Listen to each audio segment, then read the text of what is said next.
Hey everyone, this is Mike. Welcome back to Mike's DVDs and Blu-rays. Today I'm going to have my son as a guest star, Josh. Hello everyone, how's it going? And here, scoot over here for a minute, Josh. We're going to talk about the Batman Anthology, 1989 to 1997.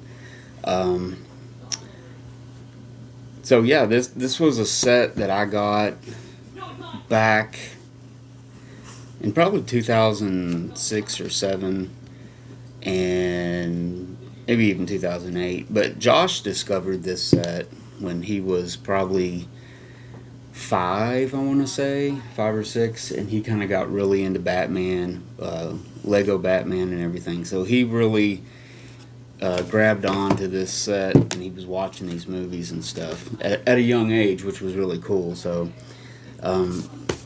we're going to kind of go through these and talk about them. These are the Tim Burton movies and the Joe Schumacher directed movies. They're kind of laughable, some of them, looking back at them now, but I'm a big fan of the first one. So let's go to the first one. Just kind of talk about it, kind of what you think about it, Josh, and stuff like that. And this, I just want to show, this is the VHS copy of Batman that I got for Christmas, I believe it was, in 1989. Yeah, it came out for Christmas. It was the big blockbuster that July, that summer of 89, and got it for Christmas, and I still have it, and it's in relatively good shape. And it's pretty cool. I don't know, I've held on to it forever, so just a side note. So yeah, this is Batman from 1989. It's directed by Tim Burton, Jack Nicholson, Michael Keaton, Kim Basinger. It's got a lot of cool people in it.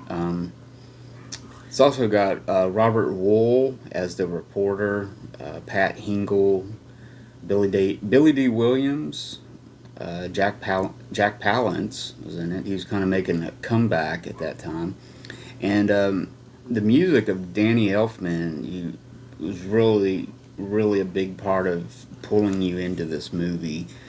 And I was really discovered Danny Elfman through this movie. He had previously worked on other Tim Burton movies like Pee-wee's Big Adventure and trying to think of what else. So anyways, yeah, what's your thoughts on it, Josh? What's your thoughts on the movie? Well, when you get to know all these movies together, as this is the best movie in the whole group, really Jack Nicholson's role really makes it really good in this movie. Mm-hmm. And Michael Keaton was a really good pick for Batman. I personally thought he was really good in this movie. Yeah. And I really liked how the whole story of the movie played out. It was really well done. Yeah, it was really good.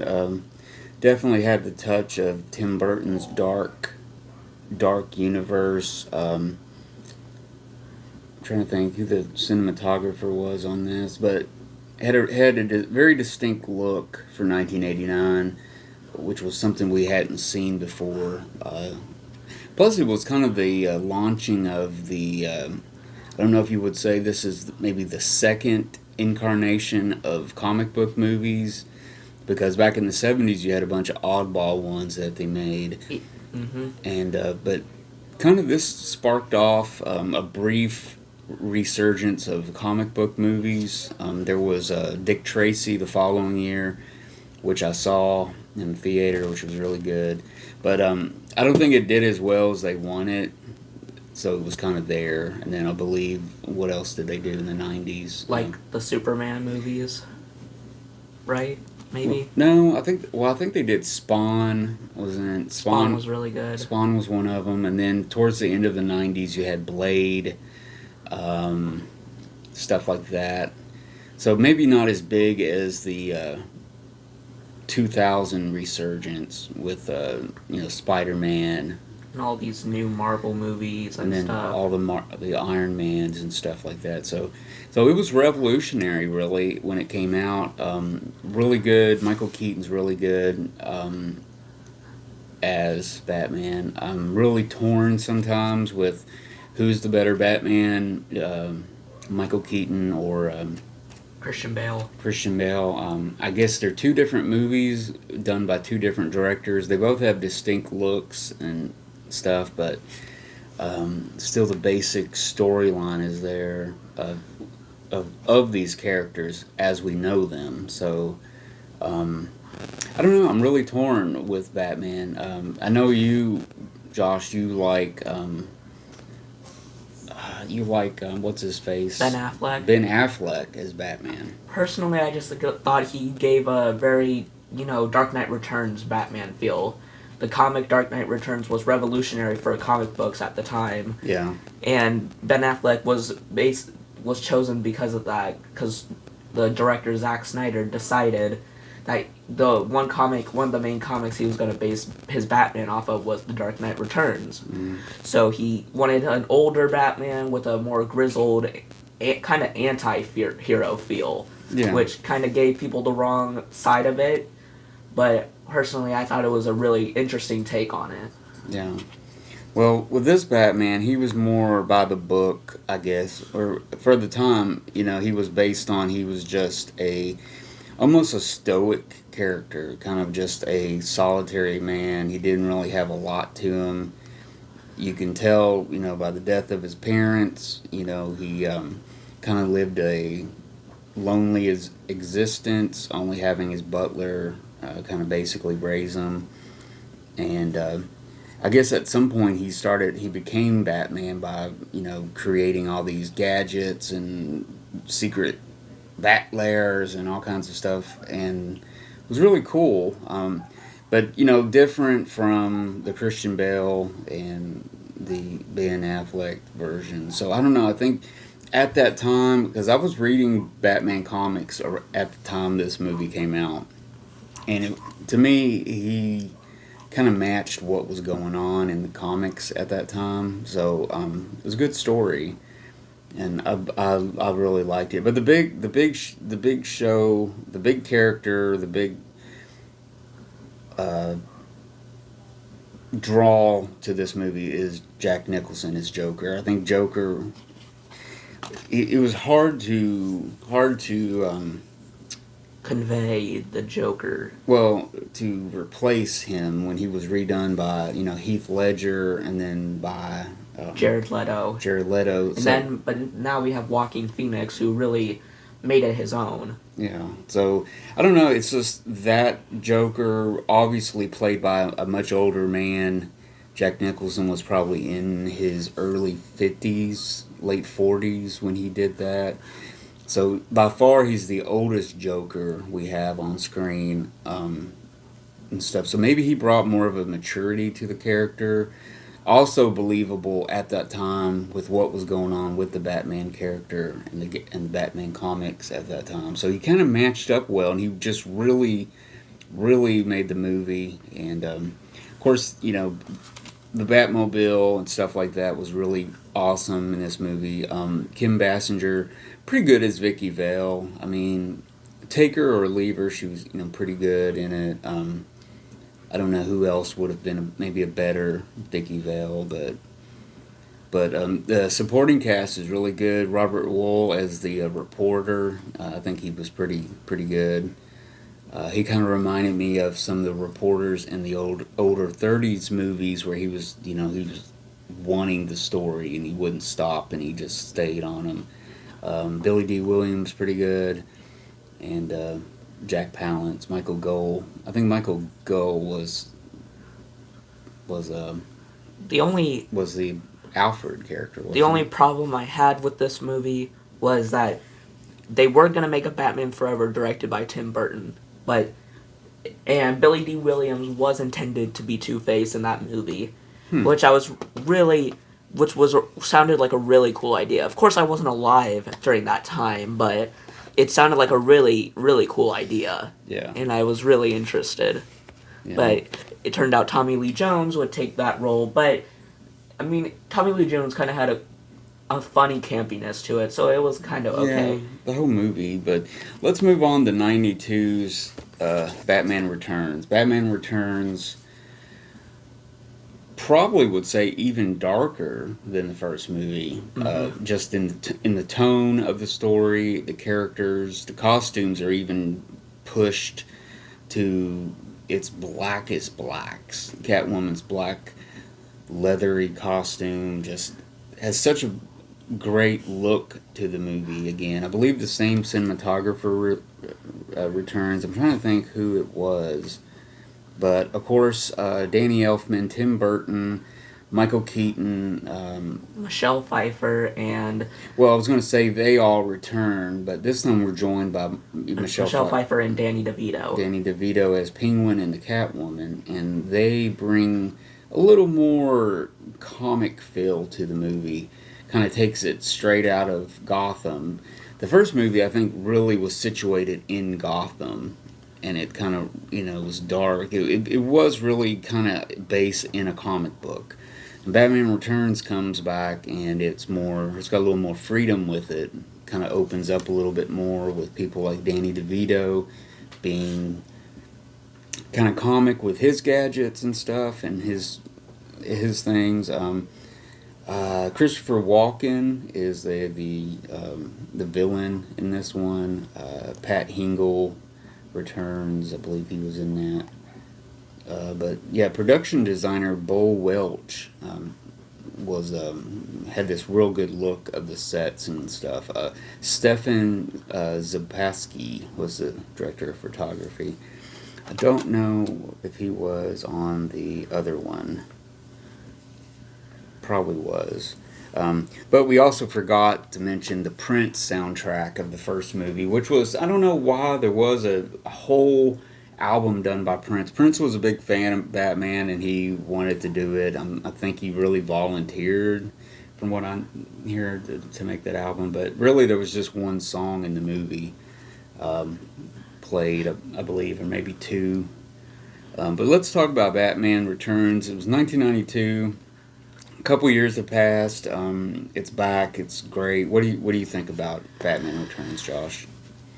This does give me a more comic book feel to it at the time, like a comic book at the time feel, and I really love Danny DeVito and Michelle Pfeiffer's role with what they were given. I feel like Michelle Pfeiffer really gave her all as Catwoman, and Danny DeVito really tried his best to be a really interesting take on the Penguin. Yeah, much darker. His makeup was pretty good, I guess.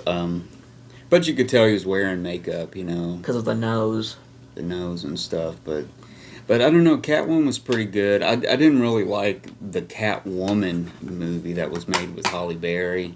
I thought maybe they could have used her, but... I don't think anybody does. But Michelle Pfeiffer would have, she was older. She was maybe a few years older then, so maybe her time had kind of passed of doing or being that character still. So, but yeah, it would have been good with her in it. But she's only as good as she is because she's teamed up with Michael Keaton as Batman. She does well when she's playing off of others. I'm not sure if she could carry the movie all by herself, but she does really well in it, and really cool. Again, dark. People complain that it was too dark, and I think Tim Burton was kind of let down by it. I don't believe it did as well as expected. Even at the time, I think there was a line of Batman toys that McDonald's had in Happy Meals, and they felt they were just too dark oriented to be in Happy Meals. I believe that's a true story. So there was some backlash about the darkness of Batman Returns. But overall, it's a great movie. I mean, these are probably the two best movies out of the 89 to 97 anthology, I want to say. But let's move on to Batman Forever. Now, Batman Forever is starting to have a real kind of resurgence of kind of heard. People are really taken the movie as camp, and maybe it's different, it's over the top to the maximum. The characters are just like literal comic book characters. It's probably leaning more into the cult classic reign now. Just with the 1966 Adam West. Yeah, it's Batman kind in of the close like 60s. that. But Batman Forever, what was it, 95 when it came out? Yeah, 1995 it came out. We have a different director now, Joe Schumacher, and he brought more of a over the top feel to it. Jim Carrey as the Riddler and Tommy Lee Jones as Two-Face.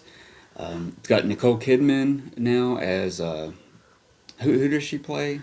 What was her character? I don't even What remember was her name. character name? We're not experts on Batman, but Josh was really into Batman, the comic book stuff and everything. Really good. He really was into this. I don't even remember what her name was. I think it might be just a character that Joel Schumacher made up. Yeah, it wasn't possibly. Vicky Vale. But this time we got the addition of Val Kilmer as Batman and Chris O'Donnell as Robin. Chris O'Donnell comes into the picture as Robin. And so what did you think about Val Kilmer as Batman? He gave a role that it looked like he was trying so similarly to be the next Michael Keaton Batman. Mm-hmm. While not fully succeeding, he does give a more comic book a little campiness extra to it, but not as campy as George Clooney will do in the next movie. Yeah. But I'm sorry. I was going to say if you look at their costumes, they both have similar lips and stuff. So they were really trying to mimic him, I think, from Michael Keaton's look. And of course, the worst part about the suits were the addition of bat nipples. Yeah, bat nipples. I was going to bring that up. I know I saw a podcast or something where they were really talking about it. George Clooney's suit was really bad. And I thought maybe that's when Bat Nipples started. But I guess Bat Nipples started with Val Kilmer, which that was Joel Schumacher brought that. Unfortunately, that's something that will live forever. Bat Nipples. So overall, what did you think about the picture? Did you think that some of the characters were too over the top, or did you enjoy them for who they were and thought they brought something to the legacy of Batman? I do believe that the most campy was Jim Carrey as Riddler and Tommy Lee Jones as Two-Face. Yeah. But while their campiness was what people didn't see as, like what they were looking for in in those characters, I do believe that there is some enjoyment in seeing these campiness of the characters that we're trying to see. Yeah. And Chris O'Donnell kind of added a little bit of campiness, but not too much. But the villains are the most campiness. It kind of makes me think of like they went with the Joker from '89 and like turned it up to 11 on the amount of silliness. Yeah, it was just pretty silly.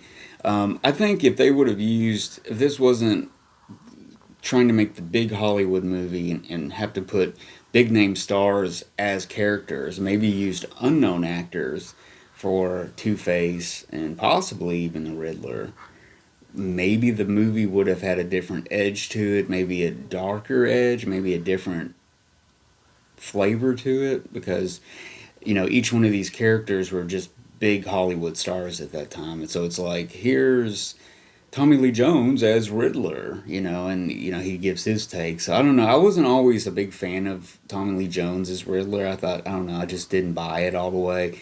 And at times, Jim Carrey was... I liked him better before he became the Riddler, like before he was when he was the scientist. The scientist part and stuff. So, I don't know. Jim Carrey is just over the top, period. I am looking forward to Paul Dano as the Riddler in the upcoming The Batman movie. Yeah. He looks like he's giving it a serial killer vibe, which is really cool. Yeah. It's giving me the Seven movie with Morgan Freeman in it. Yeah. And it's also giving me Zodiac vibes with with Mark Ruffalo and stuff in it. Yeah. Well, the look of the movie, the photographer was Stephen Goldblatt this time. It was a very colorful movie, lots and lots of color, lots of big booms, big loud, kind of just annoying type of movie, big bombastic movie. But let's move on to 97's Batman and Robin. Again, we got Joe Schumacher returning as director, Danny Elfman with the theme, of course. This time we got Arnold Schwarzenegger. His name is now over Batman's name in the credits, so it's like George Clooney's second. It was like that for Jack Nicholson as Joker in the first one too. Oh yeah. So now we have George Clooney returning as the new Batman. We got Chris O'Donnell returning as Robin, Poison Ivy with Uma Thurman, and Alicia Silverstone as Batgirl, which they were all hot stars at that time. This was when George Clooney was pretty much the it man in Hollywood. He was the hunk that was just all over the place at this time. He was probably at his height, or just he was pretty big for the longest time. But again, this is another just huge, colorful, crazy comic book explosion of just craziness. They redesigned the bat suit, even the symbol's a little redesigned. And the Robin suit also gets the bat nipple treatment. Yeah, they get both of those. But yeah, it's a bright, big movie. Stephen Goldblatt returns as director of photography. It's got a lot of people in it. Pat Hingle, Michael Gohl returns. And what do we got here? But yeah, we got a lot of, we got John Dykstra's visual effects were really pretty good in this. I like some of the stuff in. I mean, it is a big, bold, lavish, outstanding visual mischief, as Janet Maslin of the New York Times said at the time. And that's what I want to say about it. It's big, bold, it's lavish, it's colorful, it's over the top. I believe it was a pretty big hit. I remember the soundtrack being pretty big, with a lot of theme songs, and I don't know. It was big. I remember it at the time. I didn't see it in the theater. I didn't see it for a while, I don't think, but yeah, what do you think about this one? It's the last in this anthology, and it would actually be the last we would see of Batman until Christian Bale and what was that, 2003, 4? I think 2004 with Christopher Nolan taking the reins of the new Batman trilogy. Yeah. While this movie is as many would say over the top campiness, it has a lot of sexual innuendo in it, with the topic of Batgirl also getting the bat nipple treatment, with the suit being created by Alfred, which is her uncle in the movie. Yeah, which is kind of strange. But Uma Thurman, very comic accurate at the time to Poison Ivy. Yeah. While some of the scenes in this movie with her not being good, as well as they added Bane in this movie, I don't think they did Bane justice, because Bane is the comic character known for both physically and mentally breaking Batman. And he was just kind of a Hulk figure. Yeah, he was just kind of a side character who just had a really small scene, and he was pretty much portrayed as like an animal. He was just kind of, he didn't speak, he didn't have anything. I think they really brought the character of Bane out in, was it Dark Knight Rises? Dark Knight Rises. Yeah, I mean, overall, it harkens back more to the Batman TV show, I believe, of 1966. Yeah, the big colorful 60s thing. They've kind of brought it back to be more dague colors of the 90s. Stuff like that. I mean, I think Joe Schumacher really tried to keep the series evolving and changing a little bit, and maybe getting it a little bit better from the last one and stuff. But I think by now the